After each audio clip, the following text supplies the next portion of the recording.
We're here with the Brain Trust here, the three great brains behind the LPGA Hoodie for Golf project. In the middle, we have Renee Powell, former LPGA player and owner-operator of the Clearview Golf Club. We have Michelle Wee West, who thought up this crazy cotton candy tie-dyed sweatshirt, and Roberta Bowman, the LPGA's chief brand and communications officer, kind of the brains behind the logistics of it all. I think this is the first time the three of you ladies have been together in person. Renee, we're so happy to have you here with us. What has this day, these past couple months, been like for you? You know, it's been absolutely thrilling, and when we started talking about the hoodie project, I had no clue what it was going to be like, and I have just been so overwhelmed by, the everything, and the support of people and how everybody wants to have a hoodie, it's the thing.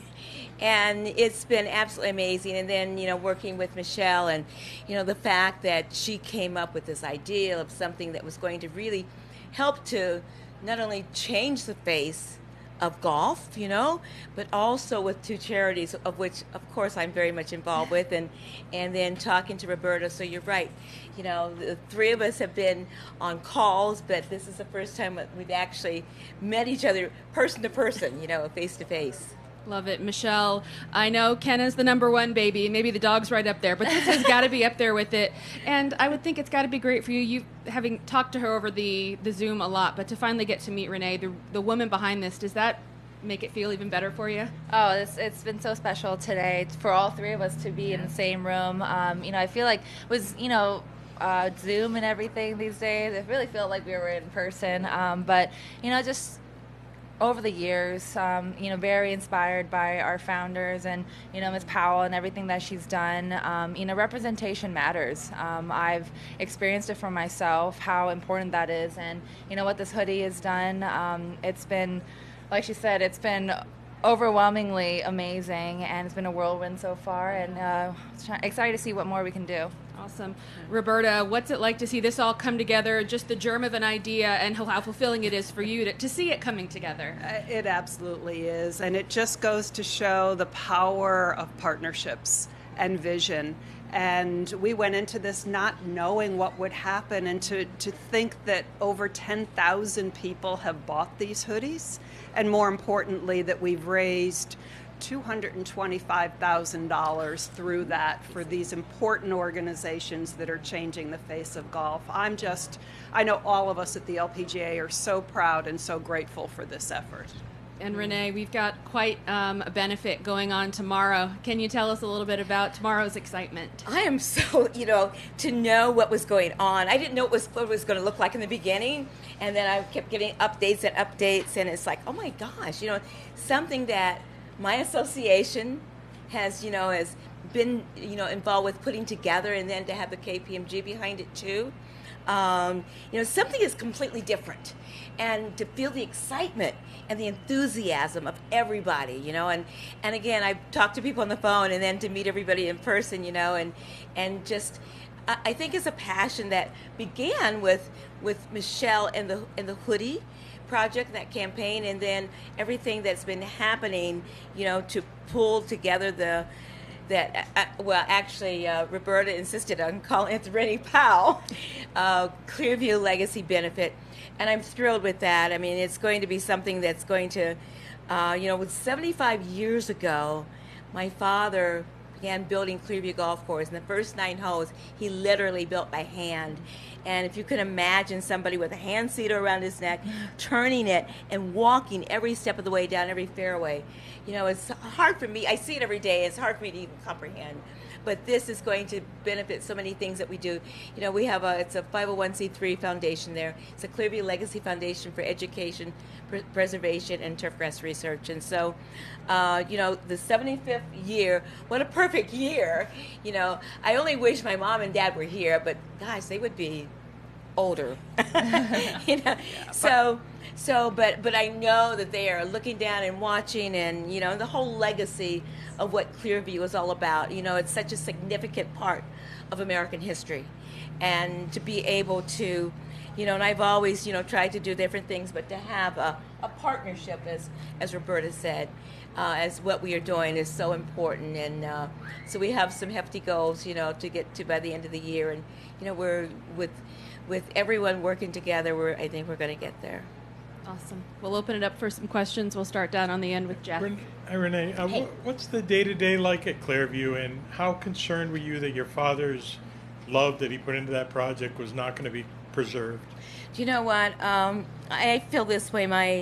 My whole family, they made so many sacrifices so that I could do what I did. And so that I could, my dad taught me the game of golf, and to be able to go on tour, to travel the world, while they were at home in the trenches, keeping that golf course alive. And so I just feel a strong sense of responsibility and obligation. I mean, they gave me an opportunity to do the things that I did. The one word that I always remember my dad used was opportunity. That everyone should have an opportunity to play the game of golf. Opportunity, and they gave me an opportunity, so now it really is my responsibility to make sure that 75 years from now and beyond, we can all look down and see that Clearview is doing what my dad had designed it to do, and it was to make golf inclusive for all people. And I just wanted to say I was late to understanding what Clearview was and what it represented. And one of the wonderful things about this hoodie project and Michelle's relationship is we're being loud about Clearview and what it represents, because in many ways it is the promise of what golf can be, a true melting pot for people of all ages, both genders, and just people that love the game. So thank you for all that you and your family have done. Oh, thank you. Amelia? You got to meet Mariah Stackhouse today and watch her play. What was it like to meet her face-to-face, as well as so many other people who look up to you? Well, I had met Mariah's mother before, but had never met Mariah. And the videos that Mariah has done, and, I was just so impressed with listening to her, and her feeling of everything came out in the words that she used. And so to see her, it was like, I felt like I knew her already, but to be able to embrace her, and to thank her too for what she is doing and taking things forward. So I think we have a mutual admiration society. Thank you. Down here to Steve. Renee, you and I are old enough to remember tie-dye the first time around. What was your impression the first time you saw the hoodie? The first time I saw who? First time you saw the hoodie. What was the your hoodie? first impression? Oh my gosh. I was, I saw it, and what I liked too was the fact that, it says LPGA and established in 1950, because I actually was fortunate, you're right, I was old enough, I was fortunate to know 11 of the 13 founding members. And so, and I've always been one to really feel that we should continue to promote, our founders, because the only reason we all have LPGA behind our names is because of them. And so when I saw the hoodie project, I had no idea that it was going to explode like it did. And the fact that, in 3 hours, it sold out. And it sold out to everybody, to males and females and people that, a lot of influencers and in other sports. So when you have athletes in other sports, that's pretty good. That's great. And Roberta, what's more difficult, selling carbon credits or bringing a hoodie to market? Carbon credits, without a doubt. The hoodies were easy. Made Roberta's life hard from time to time. We've all become experts in retail, and I will tell you, retail doesn't get the respect it deserves. It's really hard. So we have terrific partners in Ure Sportswear and Fanatics, which are the back office of our sales and distribution, and they've been true champions in this process. Juan? Yes, so this year we had a great conversation with Lee Elder at Augusta. It's great to have you here. Thank you. Again. So, and the idea is it looks like African Americans had to overcome things in golf, which were the kind of the same things they had to overcome in real life. No? So I wonder, what was your experience in a few words, and what were the most important things that you had to live through? No? Well, the same things that happened to Lee Elder happened to me too. And so, because golf has not been a big minority-oriented sport. and to go into it and to break barriers. It's not always easy to do, but you just have to learn to put one foot in front of the other, because of the fact that we all stand on the shoulders of those who came before us, and so we have to continue to move on so that we can continue to open doors and break down barriers. And Lee and I have been friends for a long time. I think I met him first when I was a teenager, and then we played in when we had some mixed team championships and tournaments, and Lee Elder and I played as partners. So Thank you. Amelia, then Jeff. Do you believe, Renee, that at one point golf can claim itself as a diverse sport? And what are some of the barriers that still need to be overcome, as well as some more things that people should be doing to one day have that goal be reached? Well, of course, I think that we can get there. Otherwise, I probably wouldn't stay in it, But I think that everybody has to. You always have to keep hope out there, and you have to believe that things will change. Otherwise, they probably wouldn't change. And things that I would like to see are continue to grow the game of golf, but also continuing to grow diversity within upper management in our industry. I mean, there's about 7 or 8 organizations that run golf in this country, and to see those things and those areas open up, I think it will also help to change a lot of the things that we're trying to do and diversify our game. One of the things I've always been impressed by with Renee is her unending optimism. And optimism is really a gift. And I will say that we've got some very talented players coming up through girls golf and on the Symetra Tour today. So with continued good play, we're going to continue to see progress. And you're right, Roberta. I mean, there's so many. I mean, those numbers have really grown, and it's good to see. And it's really been in more recent years. Jeff?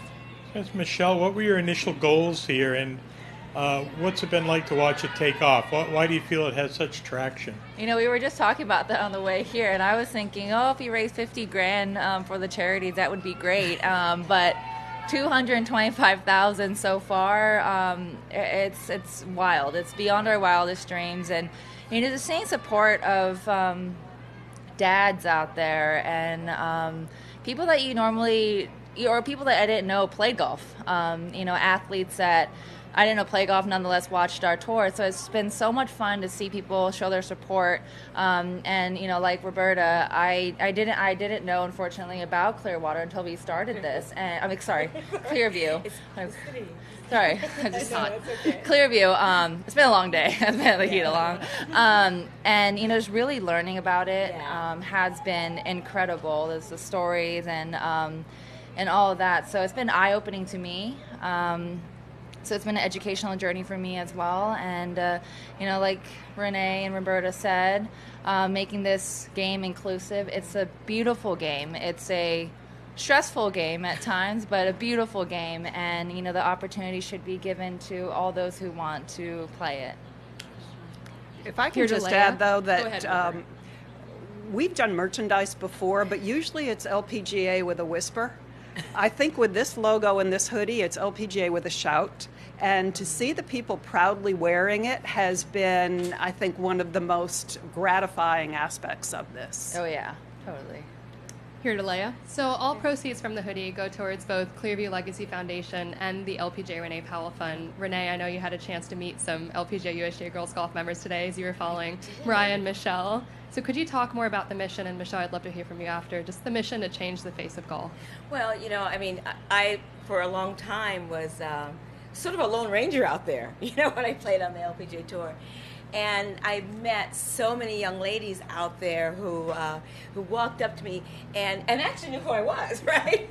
And so they were following, and it felt really good, and to see these young ladies that are into golf and talking to them as to how long they played the game and the fact that they love it. They love it, and their parents are there supporting them. So, as I see things, and with the whole mission that this is creating, I mean, it's just, it's getting that word out there. People are talking, And I meet people everywhere that know about the Hoodie Project. I said, gee, do you know about the Hoodie Project with Michelle Lee West? They said, oh yeah, I've read about that. Oh yeah, I've seen. So it's like, it's great. But to see little girls and young girls, and somebody was 11 years old and taller than me, actually. But to see these young girls that love the game and look like me, that have great ambitions to continue to play the game, to eventually play on the LPGA Tour. It's wonderful to see.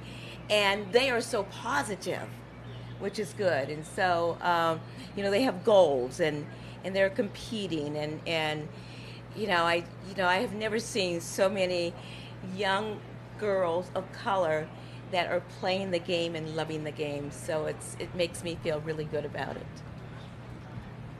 Oh yeah, I mean it's pretty awesome. Even just playing out here, and seeing the young girls come out. I mean, the number of girls that have come out, I feel like has increased a lot. Before, you saw a lot of dads and sons, and this week I think a majority of them were young girls, following, and that was so cool to see. Representation matters. I remember watching 1998. Watching Sarah Park win the U.S. Open. And, it's different. It's different when you see Annika win. It's different when you see other people. But when you see someone that looks like you on the TV doing the thing that you want to do, it changes everything, because for some reason it makes you think, oh, I can really do this. It's not just a dream or another person's dream. It becomes your dream. And golf, like I said, is such an amazing sport. And whether these girls end up playing on tour or not, just to be introduced to the game, I think is a huge win. Because as we all know, in the business world, it's such a great commodity to have.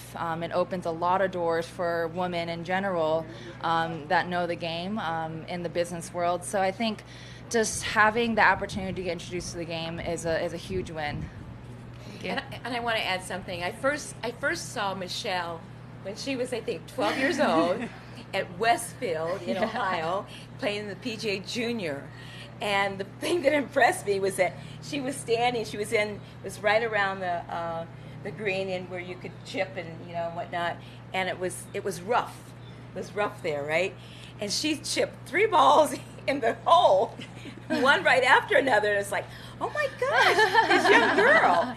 And so to see where Michelle is now and watch her mature and finally actually meet her face to face, and it's been pretty good. So you left a big impression on me back then. Right, I think we'll wrap up with Juan. Yeah, so we were talking with Lisette this week about her experience as a Latina in golf and as a daughter of immigrants. And I wonder how special it is to see how everything connects, how the African American experience, the Asian American experience, the Latino experience connects, and how many things do you have in common in the process, no?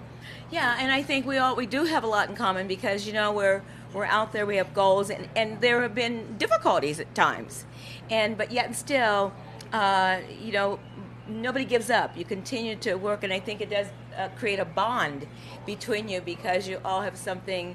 You do have something in common, and certainly, being able to, golf is this incredible sport where, the only thing that matters is getting that golf ball into the hole, right? And shooting the lower score. But I think that, whether it's all diversities, we all have challenges, but yet and still, and I think that different groups feed off of others too, and it shows that you can do it, and you can move forward, and just having those goals in front of you. And I wonder, Michelle, your experience as a daughter of immigrants, of generations, which is the shared experience with Lisette and with other players here. How do you live that? I am very proud to be a daughter of immigrants. Being a first generation Korean, having that culture and kind of living it, and being very proud to be Korean American. my parents gave up so much to come over here, and especially to provide not only education but for golf. As we all know, golf is not a cheap sport, and especially living in Hawaii and having to come over to mainland every time to play golf. My parents sacrificed so much. So, like Renee said, you owe people so much that you keep fighting to give other people opportunities. That's what it's all about.